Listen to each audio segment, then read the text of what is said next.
The Horse Behind the Fireplace by ELE B. TORRASEN.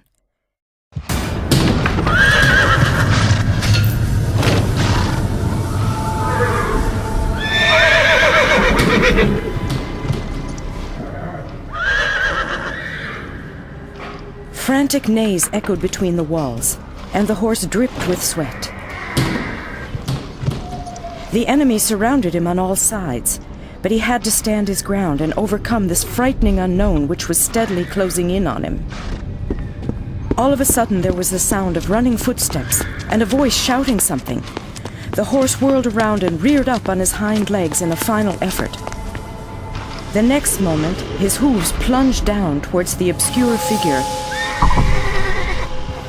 that was crouching on the floor.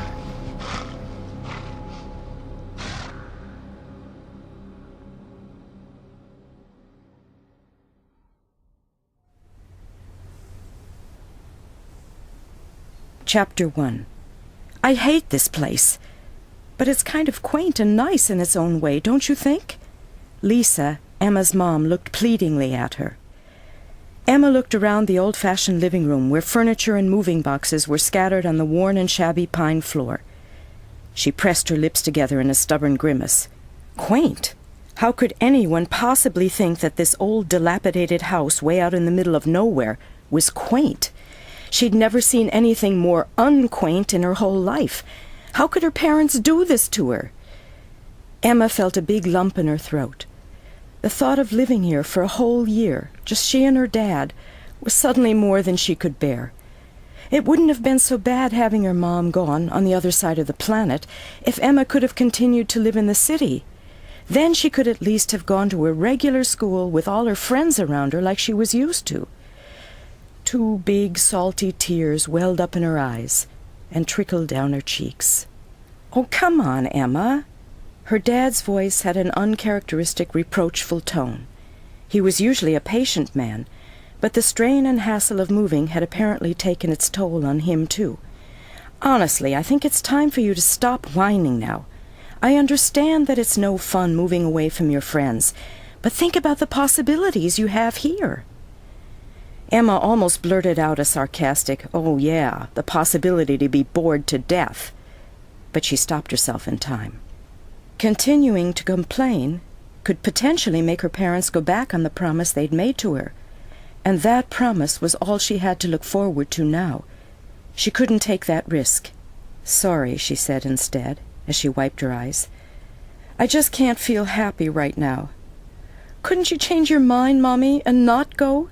We haven't unpacked yet. We could—" "Emma," said her mother indignantly, "you know perfectly well that our house has been rented out on a 1-year lease already. We can't just go back, even if we want to." She sat down on one of the boxes, pulling Emma down next to her. Emma squirmed, but stayed. Her mom stroked her smooth dark hair. "We've been talking about this for several months now," said her mom in a soft voice. "I know it won't be easy for you to have me gone for so long. This is difficult for me, too. I'll miss both you and Frank more than I can say. But you know how important this job is." Yes, Emma knew. Her mom was a doctor, and she was going on a mission for the organization Doctors Without Borders, to a foreign and a rather dangerous country. She'd be gone for half a year, maybe more. Emma's stomach tightened into a knot at the mere thought of it. When they had first started discussing the issue, it hadn't seemed so bad. Then it had just been a distant thing in the future. But now, with only a few days until her mom's departure, it was very much a frightening reality. "But why do you have to do the job?" Emma suddenly burst out. "It's dangerous, and what if—" Her mom put her arm around her and squeezed her tight. "If everybody says that someone else can do the job, there won't be anybody left to do it," she said. "And I'm one of the lucky ones who gets to work at the field hospital, where we'll be very well looked after. I'll be completely safe, and I promise to send emails and call as often as I can." "And don't forget, you'll have your fondest dream come true in this place," her dad added. "You wouldn't have had a chance like this if we'd stayed in the city." For the first time that day, Emma felt some excitement and joy. She had wished for a horse for as long as she could remember, but that had never been possible. She couldn't have a horse where they lived, and the nearest riding stable was too far away for them to consider keeping a horse there. They would have had to pay somebody to take care of the horse in addition to paying an expensive boarding fee, and that was out of the question, as her parents had explained to her more times than she cared to remember. But here she would be able to have a horse, her very own horse. Well, that is, it wasn't actually hers, not really, but for a whole year Emma could pretend it was. The girl who owned the horse had gone away to study in Australia, and who knows, she might even be willing to sell the horse if Emma showed that she was the perfect person to take care of it. Emma thought optimistically. The fact that she didn't have any stable room for it in the city wasn't something she wanted to think about right now. A girl could dream, right? The horse's name was Troy. Emma had seen pictures of him. He was so beautiful, with a golden red coat and a white mane and tail. Emma closed her eyes as she pictured herself riding Troy across the fields. She didn't want to ride in the woods behind the house. That forest was dense and dark, and it kind of scared her. What if she got lost in their breeze and couldn't find her way home again? The thought made her shudder. No, she would stick to the fields. Troy would undoubtedly be a fantastic horse to ride. She could feel her cheeks as they galloped. Ouch! Emma returned to reality with a jerk and opened her eyes. Her dad was standing in front of her, looking dismayed at a box he had apparently tried to lift. "Phew, that one sure is a lot heavier than it looks." He scratched his head. "I hope it doesn't contain anything breakable." "Here, let me help you." Lisa got up from the box she was sitting on. "Maybe you should do some weightlifting while I'm gone," she teased. "You don't get any muscles from sitting around typing on the computer all day." Emma giggled. Her dad was tall and thin. It was hard to imagine him with bulging biceps. "I don't think I'll have much time for bodybuilding," he mumbled with a glance at his skinny arms. "Besides, it's too late anyway. I need those muscles today. After we're done unpacking, all I'll need to do is a little cooking and such. And writing, of course." Emma's dad was a research scientist and was taking his sabbatical year to write a textbook on something to do with antioxidants. Emma tended to tune him out whenever he started droning on about his research. Antioxidants interested her about as much as watching paint dry. Had it been a book about horses, on the other hand— Emma giggled again. Her dad might know the front end from the back of a horse, but that was about it. She didn't expect any stable help from him. Or maybe— "I have an idea," she said, with a humorous wink to her mother. Suddenly she felt in a much better mood. "Daddy can clean out the stable every day. That'll give him muscles galore." "Oh, you'd like that, wouldn't you?" her dad laughed. "I'm not falling for that one. Cleaning the stable will be your department, little lady. I'm not going anywhere near that big stinky animal." "Stinky, you say?" Emma looked scandalized. "There's no better smell in the world than the smell of a horse, I'd like you to know." "Sure, wet, stinky horse parts, ugh." Her dad grinned teasingly at her.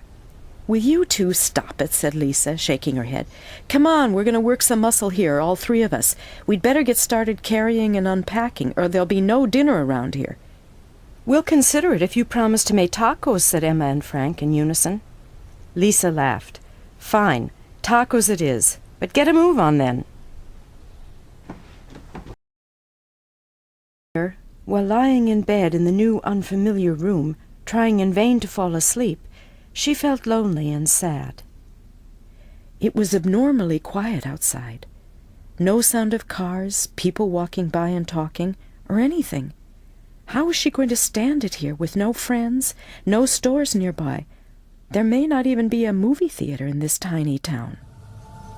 The room was as hot as an oven.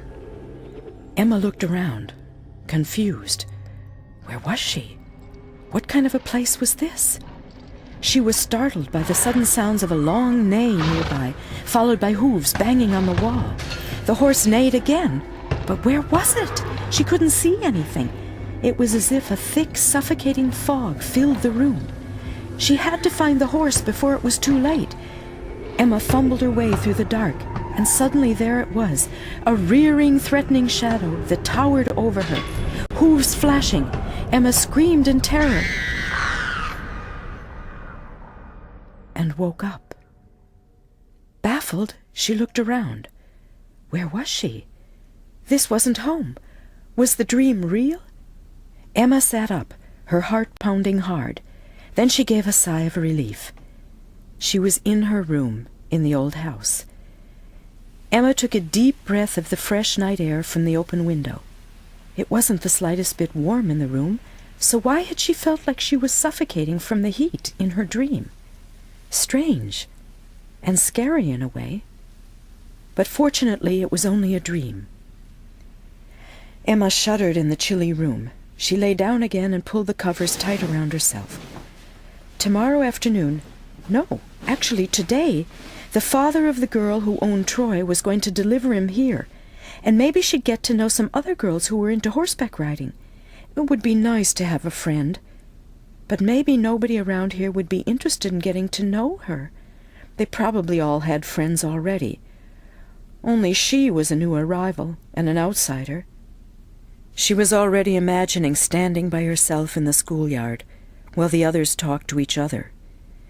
Maybe they would laugh at her and think she looked funny. Emma had never before had to go to a school where she didn't know anybody. She was convinced it would be completely horrible. Troy would probably be her only friend this year.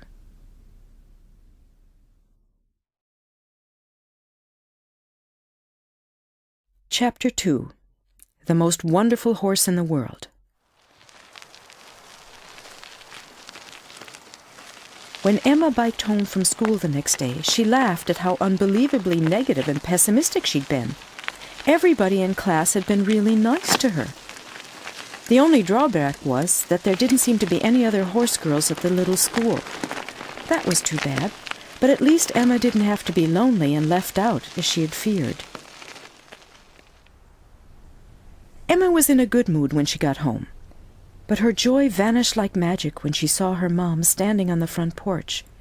Her mom was all dressed for travel, and next to her stood 2 bulging suitcases. Emma felt herself get icy cold inside. What was going on? Mom wasn't supposed to leave until next week. "Emma!" Lisa ran toward her. "I was so afraid the taxi would get here before you came home. At least I get to say goodbye. But where are you?" The rest of the words Emma meant to say were drowned in a crushing hug from her mom. "I'm so sorry, sweetheart, but there's been a change in plans. I have to leave immediately." Emma could feel her legs go numb. Suddenly it was becoming all too real, the moment she dreaded so much. She didn't know what to say or do. There was a crunching sound in the gravel as the taxi drove up in front of the house. Emma barely even noticed her dad walking by, dragging the large suitcases. The moment of parting was a muddle of hugs and tears, and before Emma quite realized what was happening, the taxi drove away in a cloud of dust down the unpaved country road. The last thing Emma saw of her mom was a hand waving through the back window. She threw her arms around her dad's neck, crying so hard her whole body shook. Never before had she felt so abandoned and alone. It didn't help at all that her father was stroking her head and mumbling comforting words to her, the way he used to when she was little. Emma wasn't 3 anymore. She was 13, and nothing her dad might say could help the way she felt. Her mom was gone, and Emma wouldn't see her again for several months. The whole world was pitch black. "If you're going to keep bawling like that, you'll dry up completely," said her dad in a futile attempt to make her laugh. "We're both going to miss Mom a lot, and we'll just have to make the best of it. Half a year goes by pretty fast, you know." "Huh." Emma tried to say it with contempt, but it turned into a hiccup instead. She sniffled and tried to stop the flow of tears. "Here." Her dad gave her a tissue. Emma wiped her eyes and blew her nose hard. "That a little better?" Her father looked at her. Emma shook her head. She didn't feel any better at all. "Maybe you'll cheer up a little if you take a walk behind the house," her dad suggested. Emma looked at him, puzzled, her eyes all swollen and red from crying. "What am I supposed to do behind the house?" Her nose was so plugged up she could barely speak. "I think there's somebody waiting for you over in the stable," answered her dad. "It's got 4 legs and a tail, and it stinks like a—" Emma gave a squeal of glee. Troy! In all the commotion of her mom's sudden departure, she'd totally forgotten that he was arriving today. She sprinted toward the stable. Right then, all thoughts of her mom were forgotten. She was so excited that her heart did a flip-flop. In a moment she would see Troy, feel the warmth of his wonderful body, and breathe the familiar, soothing smell of hay and horse. The small stable was only a few yards behind the house. The door to the stable was on the backside, with a fenced-off field, a nice pasture for Troy when he wasn't inside the stable. Emma ran around the stable building and rounded on the door. She was in such a hurry that she forgot to watch her footing. Ouch! One of her feet thumped against a moss-covered rock, making her fall forward. Oh, darn it! Emma sat up and rubbed her elbow. It throbbed with pain from the crash against another rock, also moss-covered and hard to see in the grass. Emma realized there were several such rocks right there. They appeared in 2 uneven rows out from the side of the stable.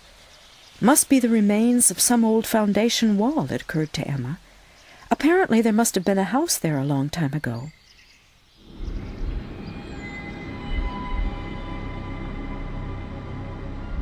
Emma was about to get up when she suddenly felt very dizzy and hot, extremely hot. Drops of sweat appeared on her forehead, and she felt like she was in a sauna. Breathing made her lungs sting. What was going on here? Had she hurt herself worse than she'd realized? But in the next moment the air was fresh and cool again, as if nothing had happened. Emma shook her head in confusion and got up. How strange! And the feeling reminded her of something. The nightmare! In the dream she'd had last night, she'd been very hot too, and not able to breathe very well. Was there a connection? No, it must be a coincidence. But certainly strange, thought Emma, as she opened the stable door to go in and find what she hoped would be her dream horse. So, how's it going? Did the horse live up to your expectations? Her dad was standing in the farmyard when Emma came riding back toward the stable on Troy. Her cheeks were warm and her eyes beaming. He's the best in the world! Emma bent forward to pat Troy. He snorted quietly and shook his head a little. Then he stretched his head out to sniff at Emma's dad, who took a frightened step back. Wimp, laughed Emma. You don't need to be afraid of Troy, Dad. He's as gentle as a lamb. Yeah, except lambs are much smaller. I wouldn't mind petting a little lamb. Hesitantly, her dad stretched his hand out toward Troy. Emma saw that he kept his eyes tightly closed.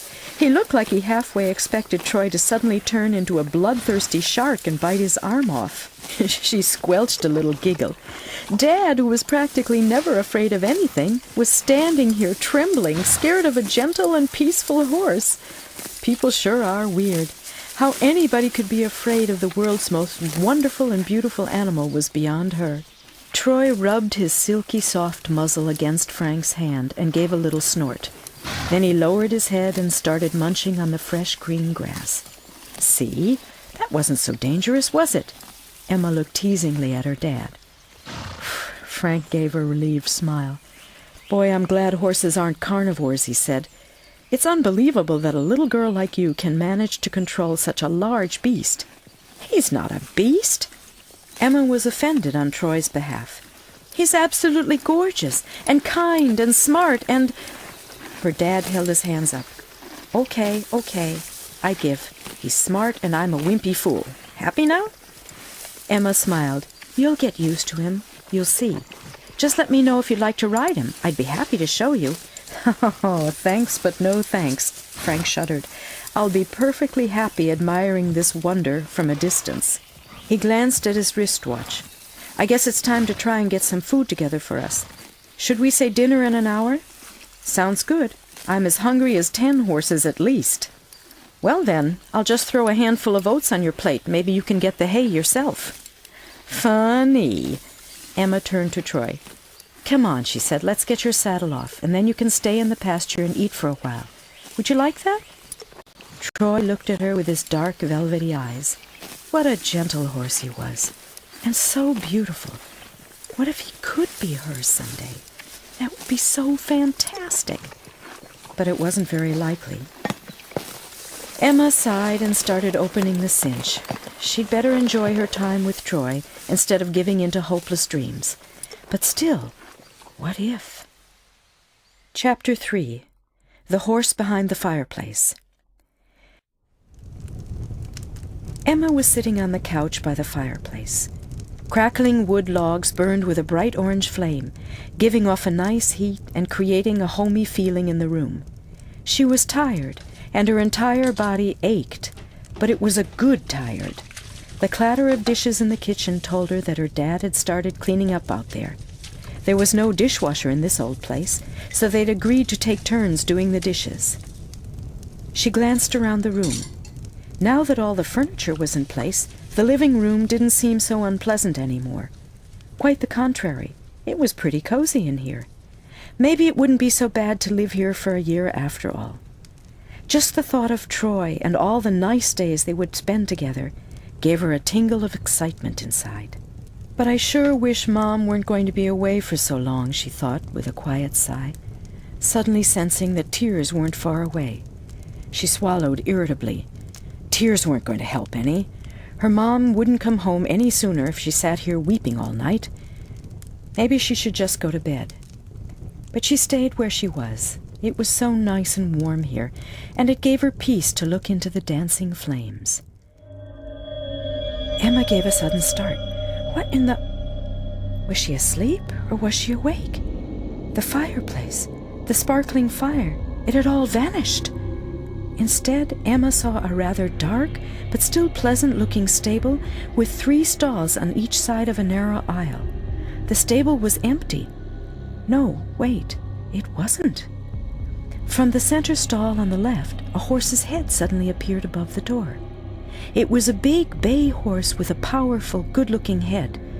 A white star adorned its forehead. The horse snorted quietly and looked straight at her. Emma blinked and shook her head, bewildered.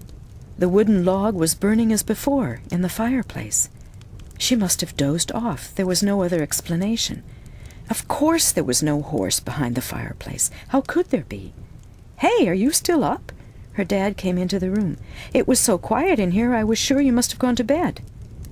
"Apparently I fell asleep for a moment, because I thought I saw a horse over there." Emma pointed toward the fireplace.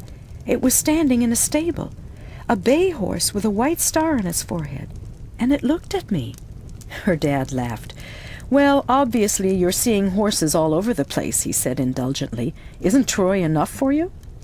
He scratched his head as he added, "It's kind of funny, though, that you would dream you saw a horse right there. Did you see the old photo album, maybe?" "What album?" Emma looked at him, not understanding what he was referring to. "I found an album with some old pictures last night. Wait, I'll go and get it, then you can see for yourself." Her dad disappeared and came back carrying a thick photo album. It was dented and cracked along the back and looked really old. He opened the album, carefully turning the stiff, yellowed pages. "There," he said. "You see that?" The picture showed the house the way it must have looked many, many years ago. The house itself was not that different from the current house, but there was something that was entirely different. The house was connected to a lower building. Emma remembered the rocks outside. She had actually been thinking they must have been the remains of some old foundation wall, and apparently she was right. There was no doubt what kind of building it was, either. In front of a wide double door stood a man holding the reins of a sturdy, light-colored horse.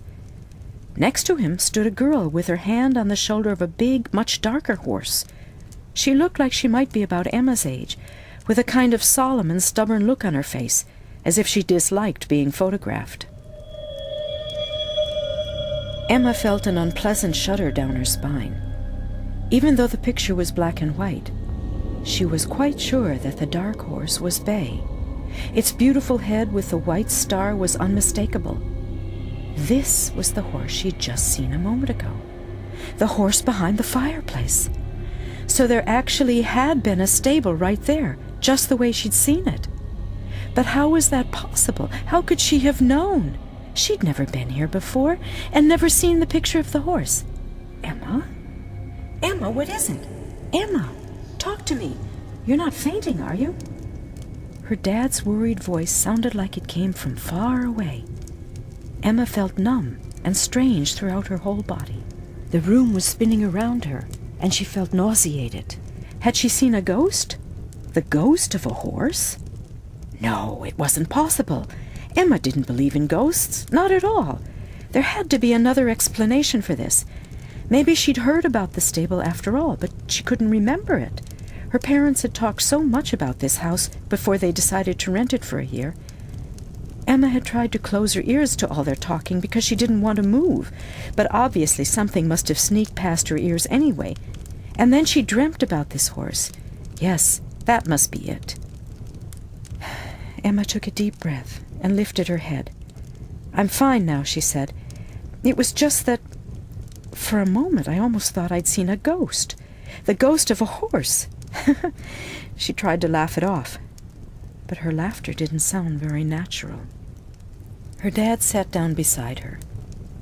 "I'm not going to pretend that I understand how it's possible that you could have known about a horse and a stable you've never seen before," he said. "But I'm sure it has a natural explanation, and someday we'll find out how it happened. I know one thing, though. I don't believe in ghosts or haunted houses. Ghosts are simply products of startled imaginations. Don't you agree?" Emma nodded, but she wasn't nearly as sure anymore. In the city, it was easy to laugh at people who claimed to have seen ghosts. But out here in the country, when darkness entered the house from all directions and the forest was a black wall against the night sky, it didn't seem so hard to believe inexplicable things could happen. Emma shuddered again, wishing she were in the well-lit streets back home. If something scary happened there, you could just open the window and cry for help, and half the neighborhood would come running. Out here she could cry until the moon fell down without anybody hearing her. Emma had never been afraid of the dark before, but when she walked up the stairs to her room a little later, she thought that every step made a spooky creak, and she had this weird feeling that somebody was close by, watching her. She tried to tell herself that it was only her imagination, but the feeling wouldn't go away. Because if a dead horse could show himself to her, then couldn't people do it too? Emma thought about the girl with the solemn, stubborn look on her face. Was she in the house right now? Was she sneaking around in the dark, just waiting for Emma to go to sleep? And when Emma went to sleep? Emma shook her head at her own silliness. What was the matter with her? She was jumpier than a kitten catching the scent of a monstrous pit bull. She'd better get a grip on herself. There was nothing dangerous in the house, or outside either. She had let her imagination get completely out of hand. But no matter how much Emma tried to reassure herself, she couldn't shake the unpleasant feeling. The dark seemed like an enemy where anything could be hiding. For the first time since she was little, Emma decided to sleep with a nightlight on. She curled up under the covers, trying to relax, but sleep wouldn't come. Here she was, in an unfamiliar house, where she had seen something for which there was no natural explanation, regardless of what her dad said. Because even if she might have heard her parents talk about an old stable, it wasn't possible for her to have known in advance exactly what the horse looked like. It just wasn't possible. She had to accept that. And the only other explanation... No, she refused to keep thinking about ghosts and other scary stuff right now. She was in her room, where she was safe, the light was on, and her dad was only a few steps away. Nothing bad could happen. Emma forced herself to think about Troy. It was nice and safe to think about him. She closed her eyes and started planning what she would do the next day. As soon as she came home from school, she would go for a ride, maybe over to that big pond someone in class had told her about. There was supposed to be a public trail to it, and apparently you could go horseback riding on it. If there weren't too many people on the trail, she might even be able to take Troy for a good gallop.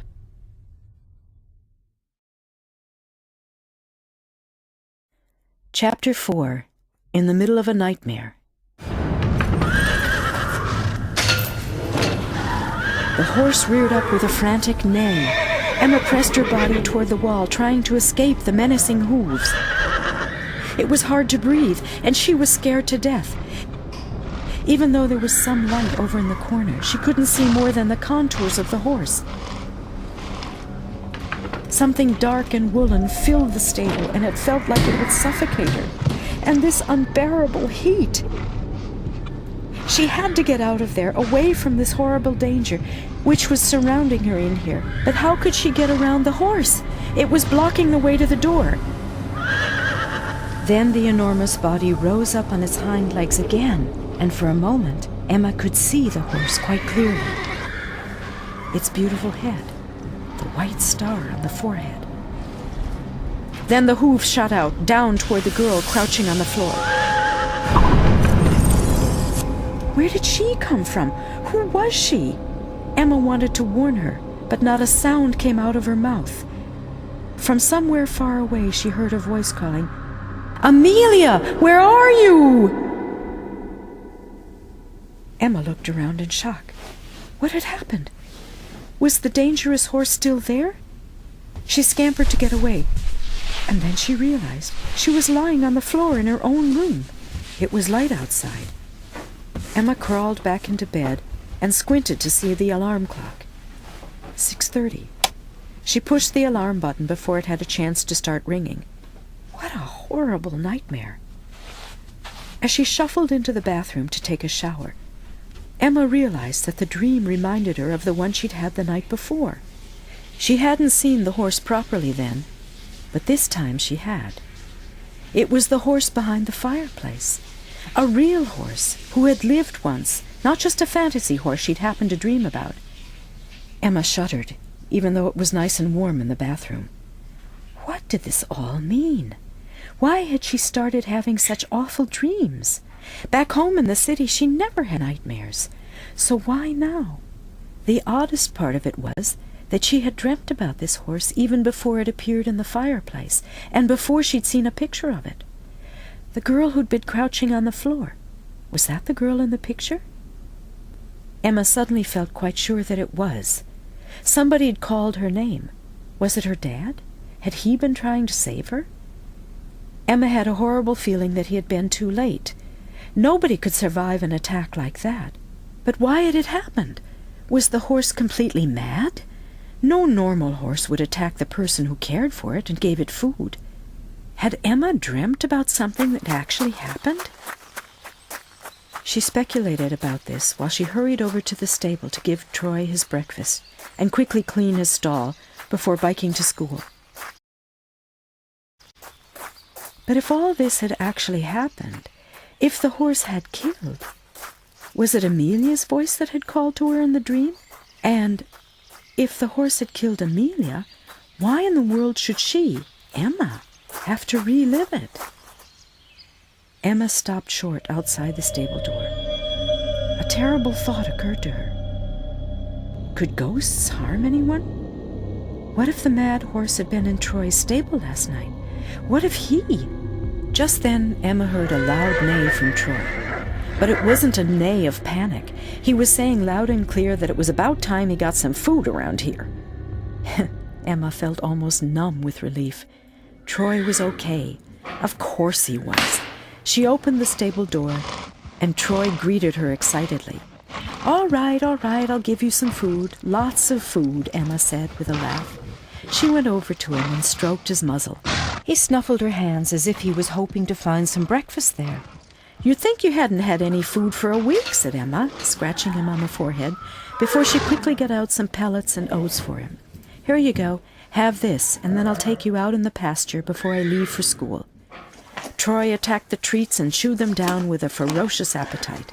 It was pretty clear that nothing had scared him during the night. He looked as perky and fit as could be. And now, in broad daylight, Emma felt sure he was safe. Well, almost sure at least.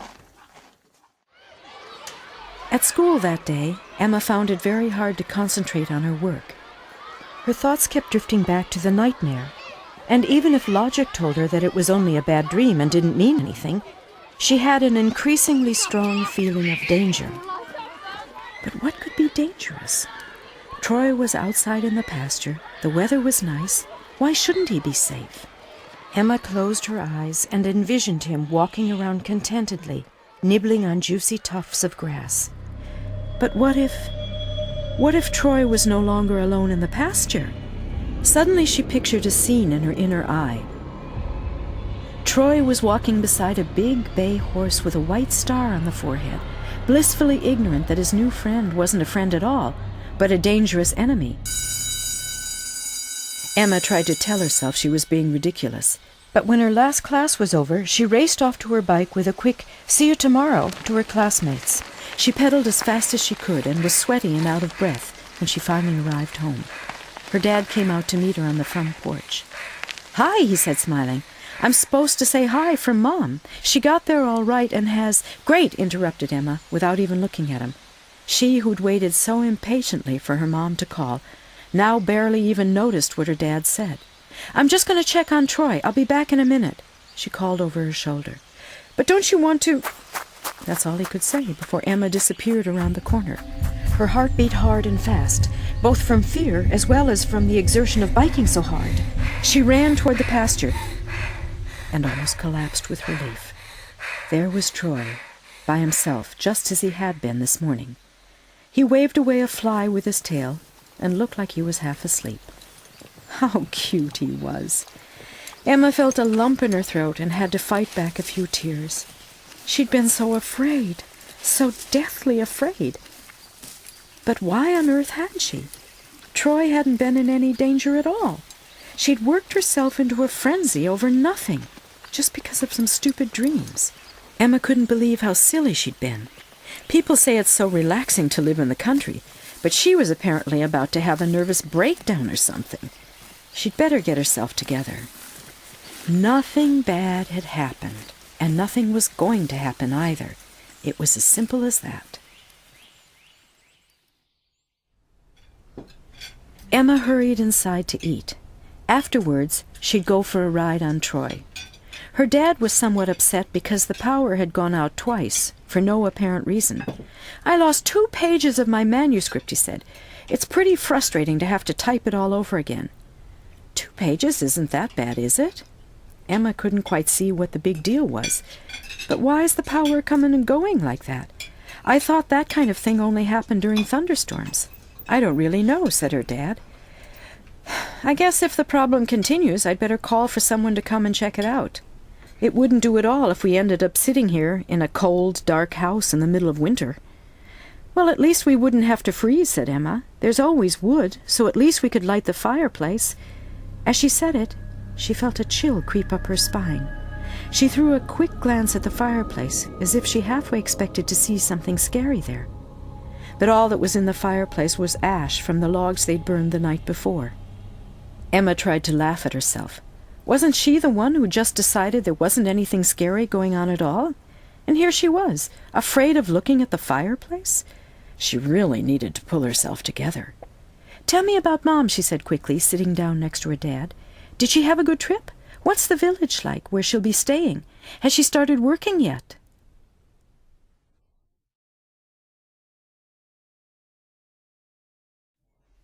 Chapter 5. Is Troy in danger? When she climbed into bed that night, Emma felt calmer than she had in a long time. Her mom was fine, and Emma had enjoyed a wonderful ride on Troy. Best of all, she'd found out she wasn't the only horseback rider in town after all. She thought about the moment when she heard the sound of another horse's hooves approaching. For one terrifying instant, she'd imagined that it was a dark bay horse with a star on its forehead. But when she caught sight of the horse, she saw to her relief that it was a light brown, long-legged riding horse who didn't resemble the horse in her nightmare at all. "Hi," called the girl who sat on the horse's back. "I believe it's the first time I've seen another horseback rider around here. Are you new in town?" Emma nodded. "My dad and I just moved here," she said. "The kids at school told me they didn't know of anybody else who rides, but I'm happy to see there is." The girl laughed. "I'm being home-schooled, so I guess that's why they don't know about me. We lived overseas for almost a year, and during that time Glory was boarded out of town. But we're back for good now, at least I hope so. I missed Glory so much it hurt. My name's Cheyenne, by the way." "My name's Emma," said Emma, "and I'm only borrowing this horse. His name is Troy." Nice horse." Cheyenne nodded appreciatively. The two girls took a long ride together, talking non-stop. Emma liked Cheyenne a lot, and they agreed to go riding again together on Saturday. That was only 2 days from now. Emma was already looking forward to it. She let out a long yawn. What a great afternoon it had been. Her life seemed a lot brighter now that she'd found a friend who shared her interest in horses. Emma yawned again, and she knew that she was in the process of falling asleep. Tonight she wouldn't have any nightmares, she felt sure of it. And then she fell asleep with a happy smile on her face. Emma pressed her body against the wall, trying to escape the frightening hooves thrashing in the air. She was scared to death. She had to get out, away from here. But how could she get around the horse? And how could she help the girl who was crouched on the floor in a helpless attempt to escape the last crushing attack? It was getting harder and harder to breathe. It felt like all the oxygen was slowly but surely being sucked out of the sweltering hot room. The girl raised her arms as if she thought she could stop the enormous bay horse that way. Her eyes seemed to seek out Emma's as she shouted, "What happened once will happen again! Watch out! You must—" Emma didn't hear the rest. Suddenly it wasn't the other girl who was lying on the floor. It was Emma herself.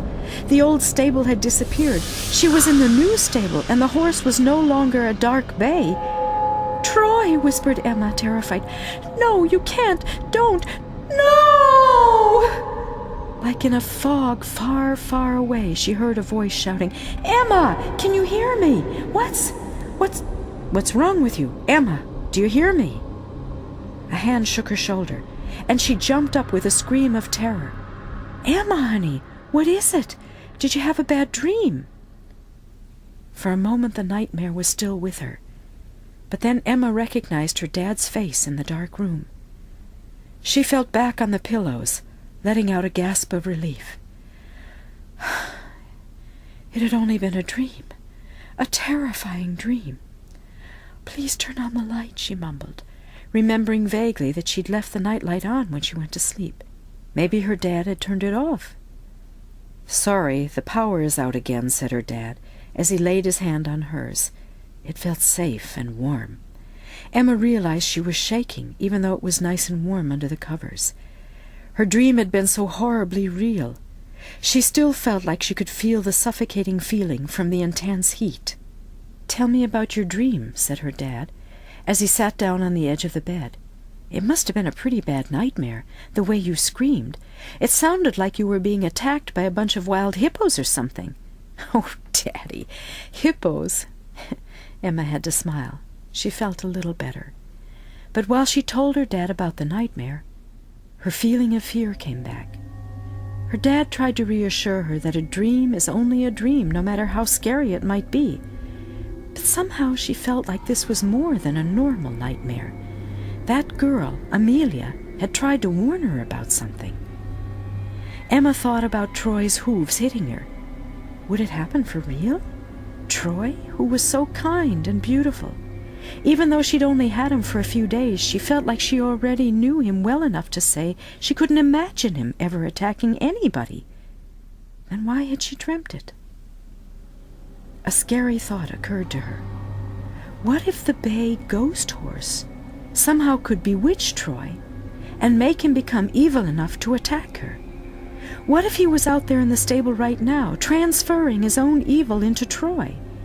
It was an unbearable thought. Why would the horse do anything like that? Troy hadn't done any harm to him.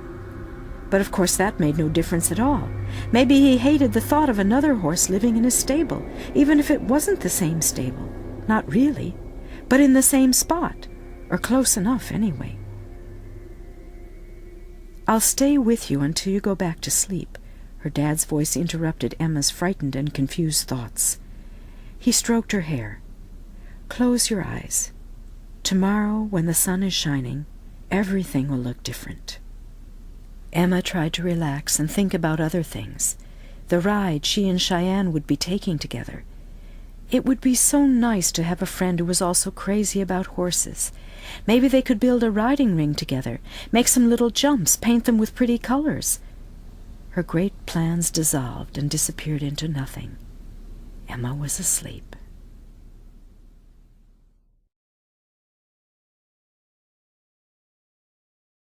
Chapter 6.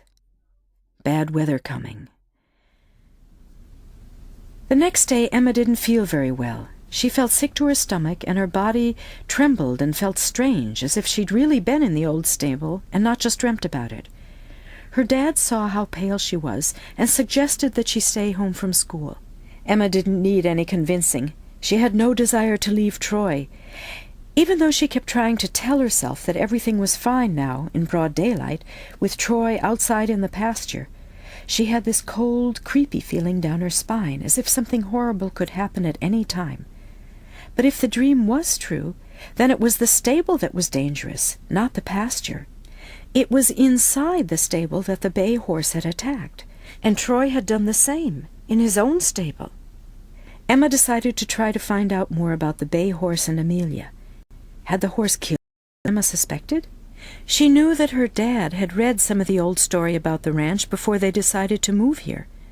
Emma was disappointed, however, to learn that her dad couldn't remember having read anything in particular about the stable. He promised to dig out the papers and check it out as soon as he had the time. Emma had to leave it at that. She spent the day outside in the pasture with Troy. She was on her guard the entire time, watching for any sign of Troy being different. But Troy was his normal, mild-mannered self. There was no hint of evil to be seen in his dark, beautiful eyes. He was just enjoying the nice weather. Emma decided to leave him outside that night. Until she could find out what had actually happened to Amelia and the bay horse, she thought it safer to keep him away from the stable. Nothing dangerous could happen in the pasture. She felt increasingly sure about that. But the weather gods had other plans. Late in the afternoon, dark clouds appeared on the horizon, and the air grew warm and oppressive. "Looks like we've got a big thunderstorm coming," said her dad after dinner. "We'd better make sure we have our flashlights ready in case we have a power outage." "As if we need a thunderstorm for a power outage," mumbled Emma in a grouchy voice. She'd looked forward to watching her favorite TV show, but just as it got to the best part, there was a flicker on the screen, and it turned black. It took almost half an hour before the power came back on, and by then the show was over. "Tomorrow everything will be taken care of," said her dad. "The repairman will be here to fix the problem, whatever it is. You'd better get Troy into the stable, though, don't you think, before the storm comes?" Emma looked out the window. It was almost dark outside. The clouds, which had been dark before, were now a sickly, deep purple color. It was obvious that a big storm was coming. That much was clear. Emma didn't want to put Troy in the stable at all, but she knew that it could be dangerous for him to be outside in such bad weather. If lightning struck the old oak tree by the pasture, for instance, she couldn't even stand to think about it. But what if lightning strikes the stable? Emma looked at her dad. "I don't think there's much chance of that. Lightning usually seeks out the highest points," said Frank. "The hilltop over there is much more exposed than these houses are. As long as we stay indoors, we'll be safe." Emma hurried outside to get Troy, who was already stepping nervously about in the pasture. Clearly he'd noticed that something was in the air. "Come on," said Emma, reaching out her hand. "You can come into your cozy, dry stable now. You'll be safe there," she said, hoping it was the truth.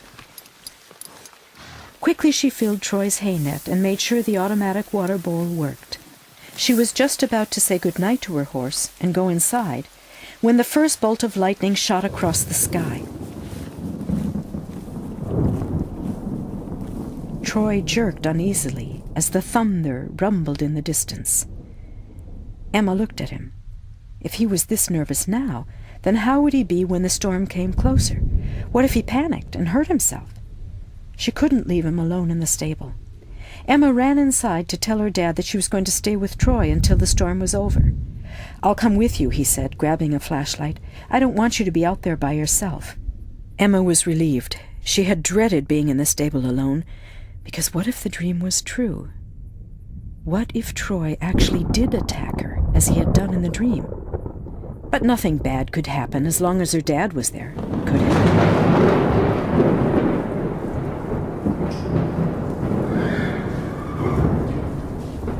It was a really bad storm. Emma had never experienced anything like it. For a while, the rolls of thunder were so close that she expected lightning to strike the stable at any moment. Troy was frightened, but Emma kept stroking and reassuring him, managing to keep the panic at bay. And finally the storm blew over. Troy calmed down, and after a while Frank said, "That's it. I think it should be safe to go to bed now." Emma gave Troy a final good-night hug and followed her dad gratefully to the house. She was so tired she could barely keep her eyes open. Tired and relieved. Nothing had happened. Troy was safe, and he hadn't made the slightest attempt to attack her. So it had just been a scary dream after all, and not a forewarning.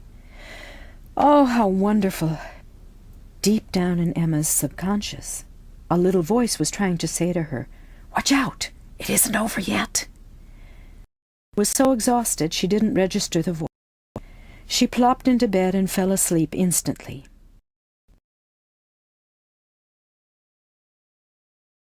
Chapter 7. The nightmare becomes real. The stable wall glowed with a frightening orange light. The bay horse hit the wall with a bang, again and again. Emma rushed to the stable. She had to get in, had to save Amelia from those menacing hooves. But everything moved so slowly. Emma felt like she was in slow motion across the grass toward the stable. But it wasn't the old stable. It was Troy's stable. Then all of a sudden, Amelia stood right in front of her. She had a big wound on her forehead and was holding one of her arms, which looked like it might be broken. "Hurry," she said urgently. "There's still time. You mustn't be too late, as I was. I couldn't save Bruno from the flames. He panicked. I got in the way of the hooves. Dad saved me. But Bruno died in the fire. Don't let the same thing happen again. You can still prevent it. Hurry! Hurry!" Emma woke with a start. For a moment she sat in her bed, confused, looking around the room. At first she thought the panic-stricken neighs were part of the dream. But suddenly it occurred to her that this was no dream, it was real. Emma jumped out of bed and practically flew down the stairs while shouting loudly for her dad to wake up. Without waiting to see if he'd heard her, she rushed out the door and sprinted toward the stable. What she saw was a horrible sight, worse than any nightmare. Bright orange flames rising up along the wall and thick smoke billowed forth. Inside was Troy in a terrifying nightmare. He sounded desperate with fear. Emma reached the door and flung it open. Thick black smoke drifted toward her. The heat was overpowering, just like in the dream. Without any thought of her own safety, Emma ran into the flaming inferno. She had to get Troy out before it was too late. Amelia had said there was still time. Emma had to trust it to be true. She fumbled with the bolt on Troy's door for a second, and then tore the door open. "Watch out!" Amelia's voice echoed through her head. Emma threw herself aside in the nick of time. Troy's hooves hit the floor right where she'd just been standing. Emma rolled around and got back on her feet. She mustn't be lying down. Then the dream could come true. She had to get a hold of Troy's halter before he had time to rear up again. She had to get him out. But the flames were making him senseless with fear. Emma suddenly remembered something she'd read once. Quickly, she unbuttoned her pajama top, tore it off, and threw it over Troy's head. He was so surprised by the sudden darkness that he stopped short and remained still on the spot for a moment. Emma grabbed him and pulled him firmly toward the exit. All around her was the sound of ominous crackles and sparks, and it became increasingly hard to breathe. A spark landed on her naked shoulder. Emma vaguely thought it would hurt, but for some reason she didn't feel the pain. The world around her got so dark and strange, and her legs felt like rubber as she tried to lead Troy away from the flames that were closing in on them. "I can't do it," gasped Emma. "Yes, you can." Amelia's voice rang firm and clear inside her head. Just another couple of steps. Your dad's coming to help you. You can do it. Trust me. I won't let it happen again. Let another horse get killed in a fire on this farm. Never. Emma took another shaky step, and then she felt two strong arms around her waist. They lifted her up. She wanted to protest, to tell her dad that he must help Troy instead, but she couldn't say a word. Everything got hazy, and she slid into a darkness where nothing mattered anymore.